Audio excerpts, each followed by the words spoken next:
I see you're knocking on that door there. Yes, I am. I see your knuckles are coming into contact with the door and creating resonant waves which set up sympathetic compressions and rarefactions which we hear as knocking. Yes, I suppose we do. Kind of interesting, wouldn't you say? Yes, it is. Well, looks like no one's home, yes, so... it looks like no one's home. But the interesting thing is that there is, in fact, someone home, and I am him. Isn't that interesting? Oh, excuse me. Pardon me for not introducing myself. My name is Mr. Interesting. You must be here about the room to let.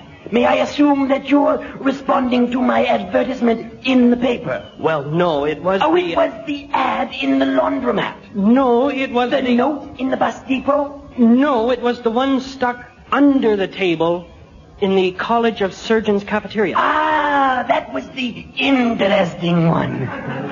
Well, I'm interested in a nice clean room. Then please, come in. Oh, only the top half of your door opens. Yes. Interesting, isn't it? You see, the bottom half of the door is ripped shut to prevent burglars from kicking it in with their feet. Well, what about the top half? They get right in. How's that for interesting? Now, come along. Oh, watch your step. You see, the Vikings did not believe in floors, so we have a vine swing across this pit, which I have filled with old telephone booths. Well, that's, interesting. Yes, it is. Now, grab this vine and across to the other side. Boy, is that ever... Interesting?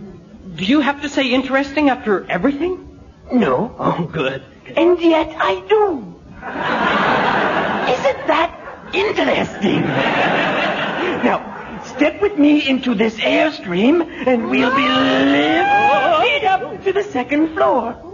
Mind the life-size leatherette dinosaur. Interesting, wouldn't you say? I would. I'm Mr. Interesting. But now, come on. Mr. Interesting isn't your real name, is it? No. No. Of course not. My real name is... as long as you're interested. My real name is Mr. Incredible. Oh, that's hard to believe. In fact, it's incredible. But it's not very interesting. Now, this is what we call your room. Oh, it's full of rats. I know. We call it your room, but it's really the rodent room. Isn't that interesting? In fact, your room is this broom closet. Oh, now, I don't want to... Wow. Paradise. Yes. You see, that waterfall is surrounded by bonsai trees and rice paper walls. Wouldn't you call that interesting? No, I'd call that beautiful. Not interesting? Oh, it's gorgeous. Well, you see, your bed has elephant tusk bedposts attached to real elephants. Interesting, no? No, exotic. Well, how about this bathroom with a microwave toilet and a horizontal shower? What else could anyone call that besides interesting? Bizarre. Not interesting? No, not interesting. Oh. See, I just don't see the point of saying interesting all the time. Not everything is interesting. Whoa! Not even my real lion skin bath mat? No, that's dangerous. You refuse to say interesting? I do. Isn't that interesting? No, it's just normal. It's normal. Now, how much do you want for this room here? What if I said you could stay here for free? Interesting. Interesting.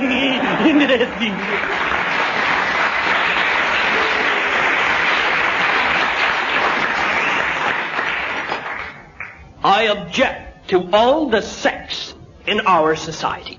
There is sex in our theaters and in our films, in our art, and even in our music, I think. Everywhere one looks, there is sex. Where have the old values gone? What is so important about sex anyway? Why is there so much emphasis on sex? Honey, it's okay. This happens to men sometimes. It'll pass. Well, good night.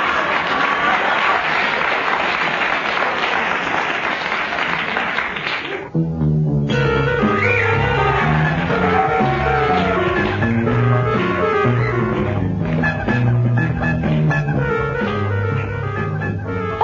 I'm Wallaby Goldfarb with another nugget from the Baffleton of science. More and more people are becoming aware that we are running out of energy. My assistant Anita noticed it last night. But are these energy shortages just temporary inconveniences? Lord, I hope so. Now that the Earth is running out of oil, it's necessary to start looking for alternatives, like solar power, wind power, even batteries. That's what Anita's threatening to do. Nuclear power is a popular alternative. Nuclear power is already responsible for much of the energy we use today. It's also responsible for much of the anxiety we feel today. You see, nuclear power is completely misunderstood by the average person, and that's the way the government planned it. Now, we also have solar power and wind power and something called manure power. Manure power is even ruder than it sounds. The idea is to burn manure. That's too good a fate for it, if you ask me. The problem with manure power is that Canada would be even more dependent on Alberta for fuel.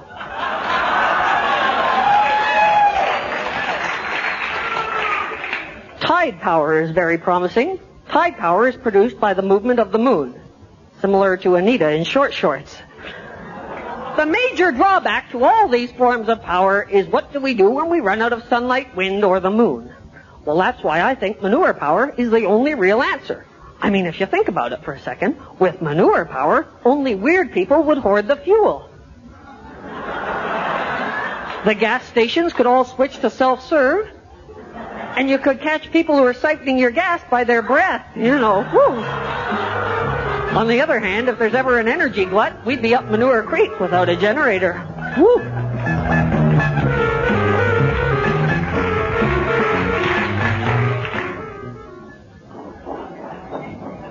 All right. Quiet, please. Everyone, listen up. This play is a shambles. I have directed opera, Shakespeare, and every manner of theater from Broadway to London. When Reginald Partridge directs and produces, he demands the best. And he gets it. From Olivier, from Burton, from Pavarotti. And I have never seen a sorrier bunch of actors in my life. Now, from your entrance, you, grade 3s are the tomatoes. Feel your part. Evoke and Jennifer, hold your breath.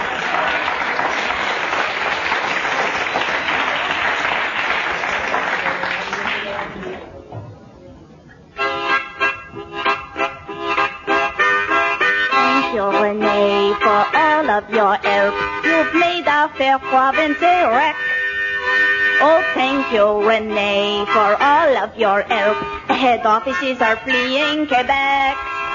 With the PQ in power, the economy's sour, while Renee spouts French vitriol. For the French it was nice, but merde with the price. You chased out the Bank of Montreal. 'Twas all laissez-faire, but we lost our millionaires. We sure didn't vote for what you gave us. And let me say this, the PQ was remiss in creating more jobs for Bill Davis. Thank you, Renee, I'll never forget you. You've given me a new lease on life. Oh, thank you, Renee, I just love my new home in Toronto, working for Sun and Life.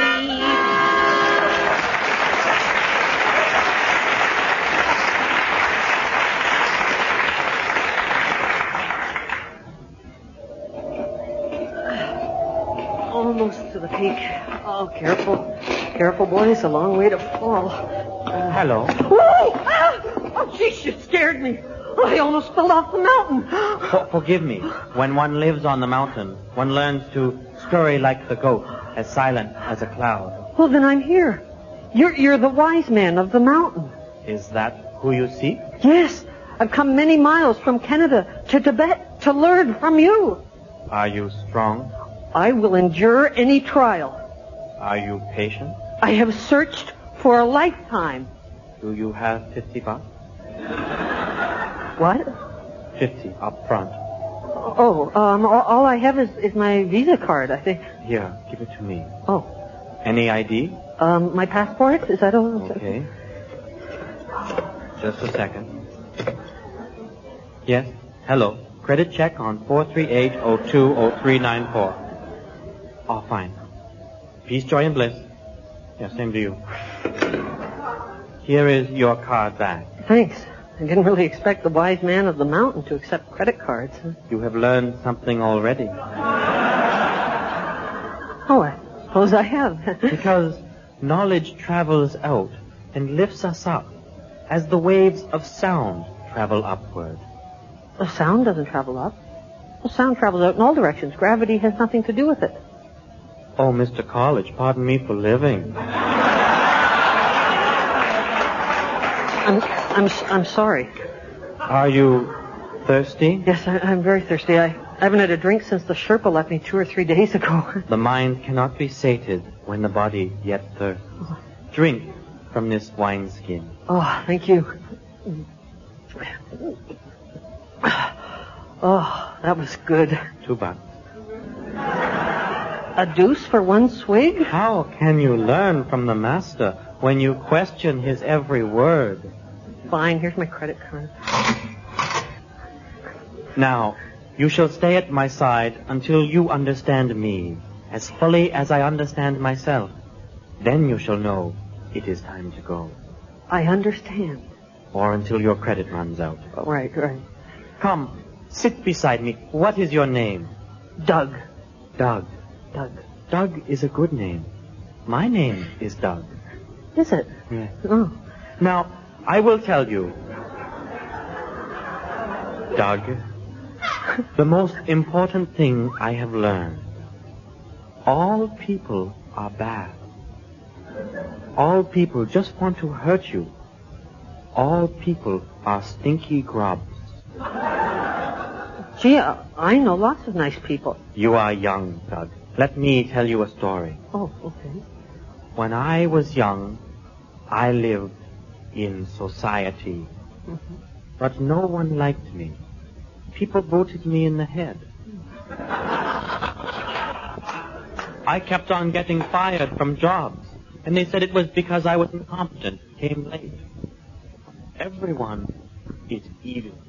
Well, gee, I have dozens of friends. You have dozens of friends? Yeah, I do. I mean, people... I just bet you do. I'll bet you're Mr. Popularity. Oh. I bet you didn't have any skin problems. You were captain of the football team. You had all the girls. Well, I mean, I had a... I bet you never let guys like me cheat off your exams, Doug. You know what you are, mister? I know myself. You're a low, cheating, self-centered huckster. You couldn't make it in the real world, so you turned to ripping people off. That's what you are. And I'm leaving. Forget it. Just as I prophesied. What? I said, when you know me as I do, you will sense it is time to leave, and you will go. Oh, yeah, you did. Have some wine before you go. I'll save my money. It is given freely to you. Oh. And Okay. some bread to give you strength for your descent. Oh, thank you. $5 for the bread. Well, you The said... wine was free. Oh, Perhaps you had better stay, Doug. You do not understand me fully. I think you're right. Now, Doug, let me tell you, I have some land in Florida.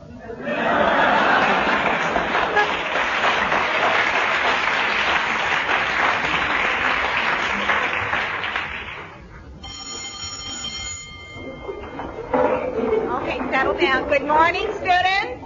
Welcome to summer school. Many of you may be thinking, what is the value of summer school? What if I told you you'll need an education to get a job? Okay,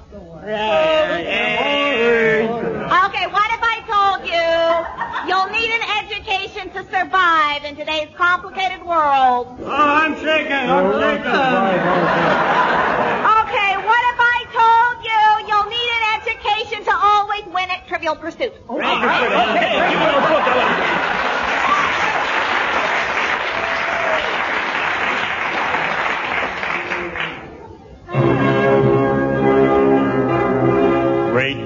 giant titans. The ordinary men and women who did one or two small things that were blown out of all proportion by historians like me. Today, great giant titans examined the lives of the co-discoverers of insulin, Doctors Frederick Banting and Charles Best. Banting and Best were very different personalities in the lab. While Banting adored a minuet, the ballet russe, and crepe Suzette, Best just loved to rock and roll. The sound just made him lose control. What a wild duet. But they're researchers, and together they discovered insulin. Banting was born in Alliston, Ontario, through no fault of his own. Before he was born, the doctors were worried. Look, her tummy sticks out. Ooh, and it bulges. I'm pregnant. Oh, well. Well, yes. Banting was fascinated by nature, collecting butterflies, studying rocks, and lifting up girls' skirts. What's wrong, girl? Freddie Banting just collected a butterfly. Banting came from a long line of doctors. Hey! You better get to the end of the line of doctors. No. I want to be a doctor now. See? I've got a set of golf clubs and everything. Overqualified, he was unable to get into the University of Toronto. And so he tried other jobs to make do. Who made this do? I did. Banting, you're fired. Then Banting got his big break. It was his leg. But hospitals then were not like hospitals today, and so Banting ate well and got healthy. Banting shared a hospital room with Dr. Norman MacLeod, who was hospitalized for being Scottish. MacLeod enjoyed it when Banting pointed at his broken leg. Look, see? Ah, bravo. Point at it again, laddie. There, my leg. Oh, excellent. When you're released, come to the university. I'll give you a position under me. Banting's position under MacLeod was a footstool. Then, after 2 years, he was promoted. Go stand in the corner. I need a lamp. It was a heady time at the University of Toronto. New discoveries were being made every day. Oh, here's a ball of string. A coupon for 25 cents off Duncan Hines cake mix. And, look, over here, a man. Hello there. The man he had discovered was Charles Best, the only son of Father Larry Best, a Catholic priest. Charles was raised in poverty because that was the only vow his father took seriously.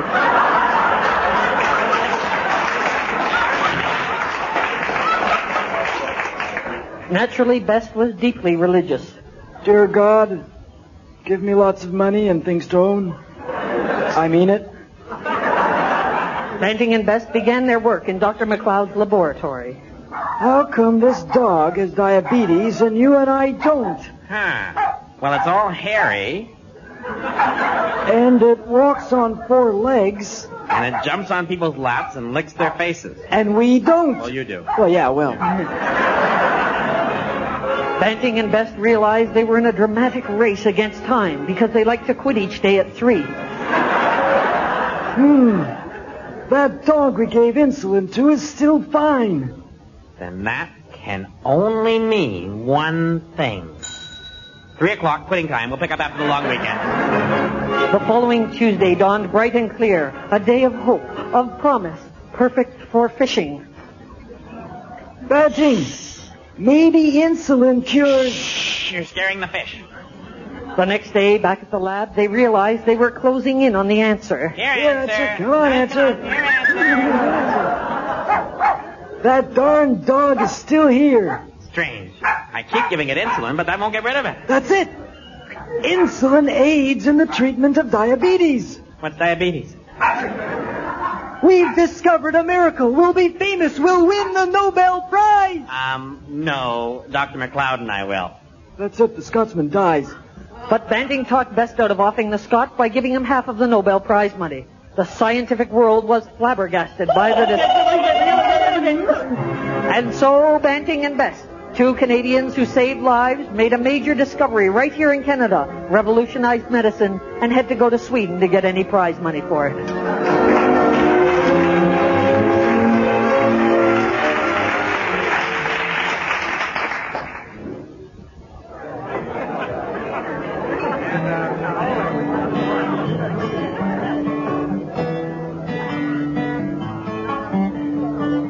party's raging with rock and roll noise.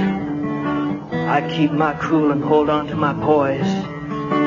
The druggies round here are so stoned they can't see. No one suspects that I'm RCMP.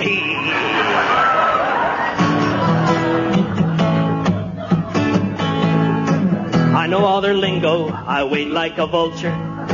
I'm ready to move in and bust the drug culture. I can't blow my cover, I mingle about. I stand in the room in the middle and shout. Someone should pass around a great big jug of cocaine. Some illegal drugs right now would make this gig a gas. I'd love a joint of heroin and really fry my brain. Let's turn on the lava lamp, get weird and start some grass. I wear my bell-bottoms, fake mustache and wig. I rap with the hostess and I say what I dig. I make a request for a new Beatles song and I yell, "Then the bomb in Vietnam's wrong." That's when I'm surrounded by cats with short hair.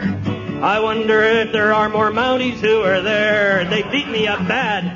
They toss me out the door. I lie in the gutter and I shout out once more.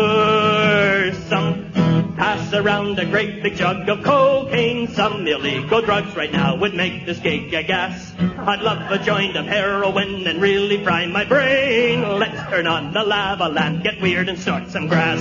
Then we'll blow a roofer and ingest some PCP. Let's get really high and be a bunch of freaks. Let's be far out, get so wasted that they can't see. Please do not suspect that I'm with the RCMP.